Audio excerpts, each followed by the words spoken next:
Alo. Alo. Selam. Buyurun. Yorulmuyorsunuz. Burada bir uşak var. Üçten gitti. Hanım bilərsə bir qəşəng Kamil denəcəm mən səvət edərəm mənə danışsa. Bir de uşak geldi. Nə olubdu? Bir de uşak geldi. Uşaq gələldi. Böyle. Xəfələndi. Xəfələnibdi. Böyle. Olubdu. Bir daha tozu verdi. Şavaqladı. Aha. Herhalde dodaklarladı. Benafş oldu. Ya bir al neçə yaşı vardı? 23 aylıktı. 3 aylıqda uşaq ələli, üzü qulu halətdə bildin nəzü? Bəli. Üzü qulu halətdə tutar və əlivin üstünə. Bəli. Yaxşı.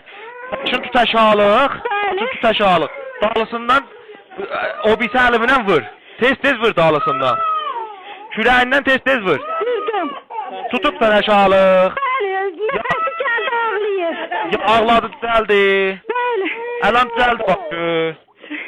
Dışarı su verdik hele. Ağlasan da nəfəsi getdi da. Bəli. Düzəldi la. Bəli, bəli. Ya şükür olsun da. Həll. Baxın görün. Teşekkür ederim. Xahiş edirəm xuda.